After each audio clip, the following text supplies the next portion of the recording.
What's going on, everybody? LK here, back at it again with another video, and today some Dragon Ball FighterZ for y'all. So, like I said in the past couple of videos, I am working on a tier list for Dragon Ball FighterZ Season 3, and while I was working on it, I was thinking about a pretty common thing that a lot of people talk about: what characters are slept on or underrated.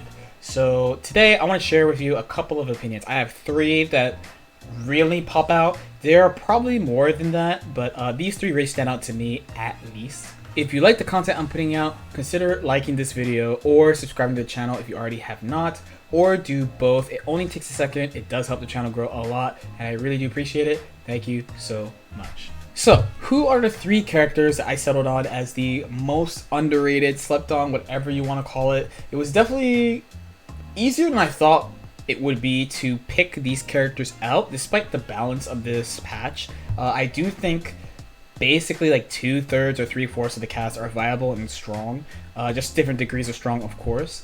But the three characters that really stick out to me as underrated are Janemba, Cell, and Ginyu.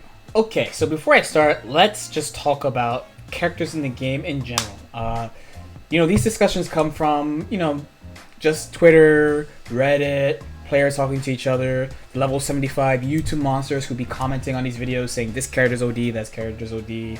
I want to differentiate between these and like what I consider to actually be like underrated / slept on. The thing you have to remember is that there's a difference between like a character being strong and a character specialist. One of my good and longtime friends, even from Melee days, Alucard New York, has been playing Janemba basically since he dropped, right? He's been showing him off in tournaments and stuff. Alucard is a character specialist. He shows the best parts of the character, and when you watch him play, you can also see the flaws of the character. It's different than, let's say, in Season 1 when everyone is playing Cell. Like, yeah, there are really good Cells. Like, at top level, there were many people who ran Cell. Sonic Fox ran Cell, Goichi ran Cell, Fenrich still plays Cell, Dogra plays Cell. You can even drop down to Jobber, level 75 Jobber like myself. I played Cell in Season 1. There were a lot of Cells, right? That is the point where you reach, like, this character is very good and everyone understands they're good and why they're good. So generally what I look for when I'm thinking about this character is kind of underrated is the character's not represented very well at tournaments. So of course I can name other Janemba players. I can name at least 3 off the top of my head, right? Alyun, Hex Pro. I think he uses a different Twitter handle now though. And of course the first one I mentioned, Alucard. It was pretty easy for me to do that, but like, there's no Super Janemba fan XX YOLO for 2099 out there. It's not like there's so many Janemba players that guy is playing Janemba. You know what I mean? So that's a really big factor for me. That being said though, since we have Janemba on the screen, so I actually believed in this character from the start. Like in Season 2 when he dropped, I remember when I made a tier list that I rated Janemba on the lower half of the characters, but most of that was because I thought not enough people were playing him, so people couldn't push his toolkit. I actually did think he had a lot of potential. He has a lot of outright good tools. He had a lot of things that were kind of counter meta. A really easy example is, so let's say I have this beam here. I can absorb this beam and push it back at you. Most people don't even know how to deal with that if that activates, and it's extremely plus and very strong. He has a frame 4 teleport as well, and it's 8-way directional, so when used as a frame 4 reversal, there are probably characters who can option select it, but it'd be very few, especially since he could vary it. He has a strong level 3 in the corner, right? So he has a mix-up level 3. The spacing does matter, I was told, but you can make it so that he goes in the corner or stays in front. Now, he doesn't have a 2L low. This is mid, but he does have a command grab, which is kind of nice.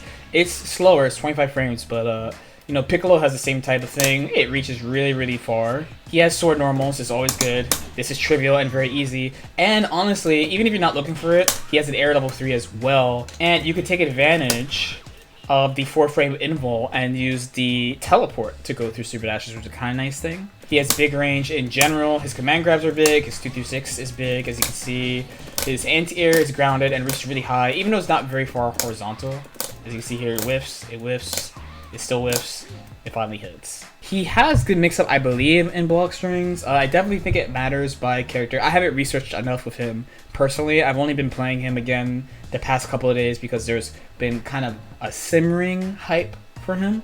And probably the last very important thing about him directly is his orb move. Snap is much weaker, so being able to do slide knockdowns into setups alone without using assist is very strong, and he has that. Now, a more indirect thing is that he's a tall character, and there's only one way you can fuzzy in this patch now.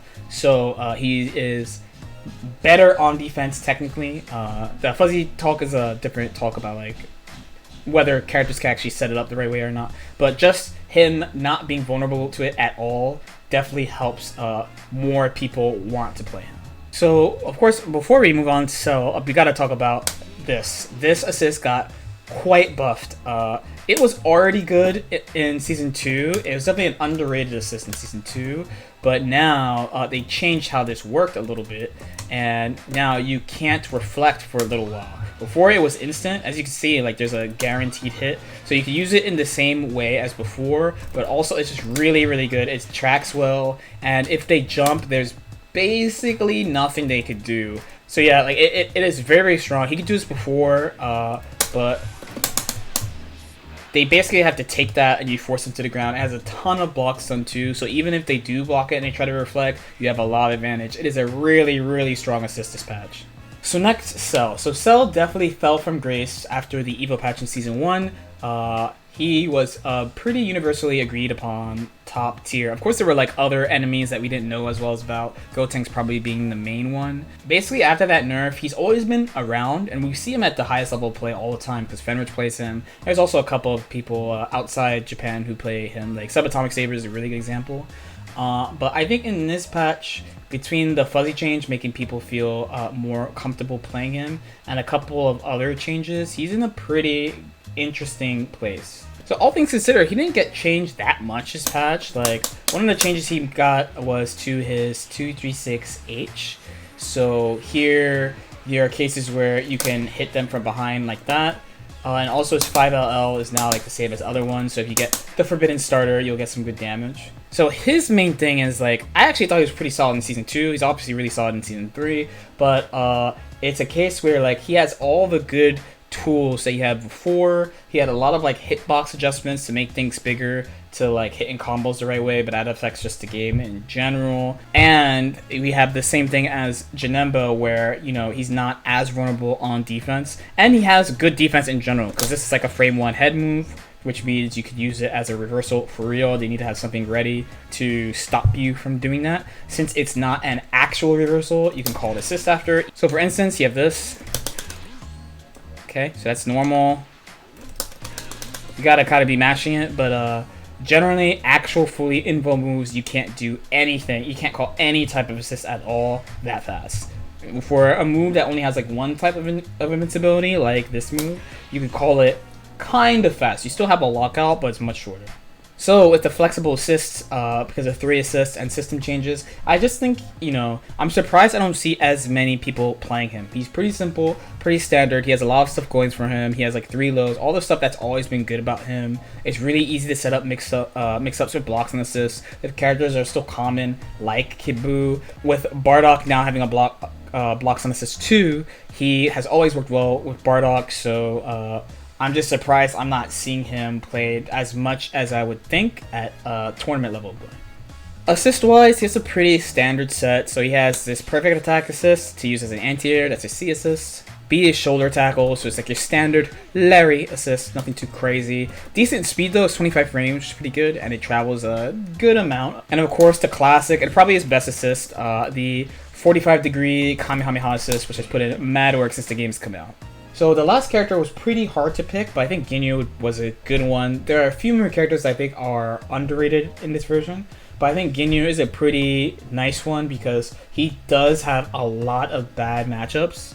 Like it feels almost like every new character they add is designed to beat Ginyu also, but they also gave him a bunch of positive changes, and his overall game plan is really good for Season 3 because the main way that you would use to control people after hitting them before, you usually have 2, right? You have level 3s and they change level 3s all the time to make it harder to do that, and of course Snap, which they changed so that you can have a variable incoming. So Ginyu is a character that has a pretty reliable strategy against the knockdowns in the game. So if you don't know, Ginyu started basically as a 5-year-old child. Now he's like a 9-year-old child. They change him a lot every patch, and once again they changed him a lot this patch. So he has changes like his 5M being much larger than it used to be, his 2M advancing more than it used to, his medium tackle being faster than it was before, his heavy tackle's faster than it was before.